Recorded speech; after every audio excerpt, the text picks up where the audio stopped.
La semana 86 de guerra entre Rusia y Ucrania nos ha dejado múltiples sorpresas y un hecho muy muy importante que puede cambiar el conflicto de ahora en adelante. Así que venga, vamos al lío. Comencemos por el repaso de frentes. Ya tenemos más detalles de la ofensiva que Rusia está llevando a cabo en Avdiivka. Allí lo habíamos dejado en que los rusos habían lanzado una gran ofensiva en los flancos de la localidad, con el objetivo de realizar un movimiento de pinza contra esta. También vimos que los rusos habían tenido cierto éxito, ya que habían tomado algunas posiciones, a pesar de haber sufrido muchas bajas. Pues bien, el empuje inicial ha sido frenado en seco y los ucranianos se las han ingeniado para tomar algo de terreno. Las bajas rusas han sido monstruosas. Hablamos de al menos 150 vehículos entre tanques, blindados y piezas de artillería confirmados visualmente en poco más de una semana de ofensiva.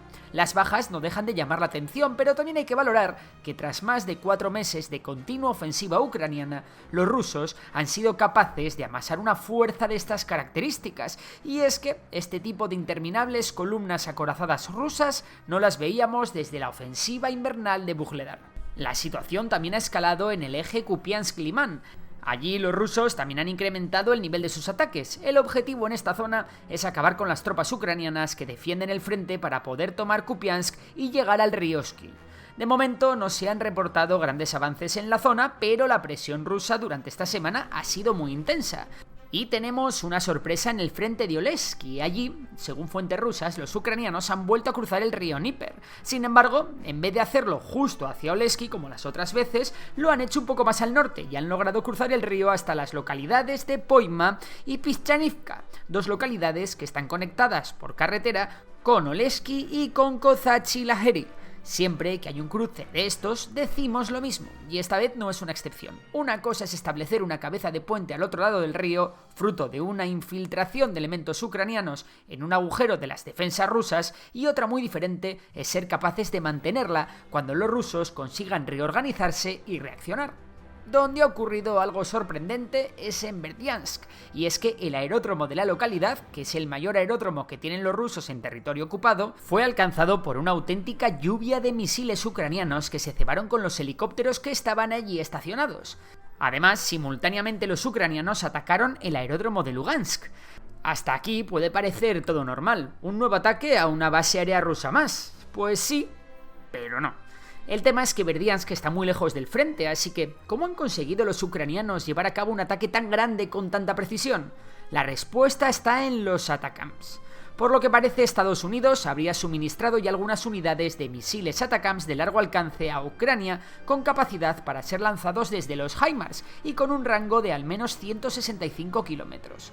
Estados Unidos no había informado del envío de estos misiles de largo alcance para permitir a Ucrania contar con el factor sorpresa. Aún es pronto para conocer el número de bajas rusas, pero las imágenes filtradas confirman la destrucción de 9 helicópteros. Que Ucrania tenga ATACMS supone una nueva amenaza para Rusia, ya que los de Zelensky tienen ahora a tiro depósitos de municiones, almacenes y bases que hasta ahora estaban a salvo a más de 100 kilómetros del frente. Además, tener un rango de tiro mucho más amplio permite a los HIMARS disparar mucho más alejados del frente, lo que también dificultará su caza. Recordemos que a pesar de que el alto mando ruso haya informado de la destrucción de más HIMARS de los que han sido transferidos a Ucrania, de momento no hemos visto una sola prueba visual de la destrucción de ninguno. Otro tema importante es que algunos analistas ya comienzan a publicar que por primera vez desde que empezó la guerra, Ucrania supera en el número de disparos de artillería a Rusia. Sin embargo, testimonios de soldados sobre el terreno contradicen este hecho. Sea como sea, lo importante no es el número exacto, sino la tendencia. Rusia cada vez dispara menos, mientras que Ucrania es capaz de mantener el ritmo de su consumo de artillería. Mientras, los ucranianos continúan sistemáticamente eliminando las bocas de cañón rusas, lo que está privando a Rusia de la que al principio de la contienda era su mayor ventaja.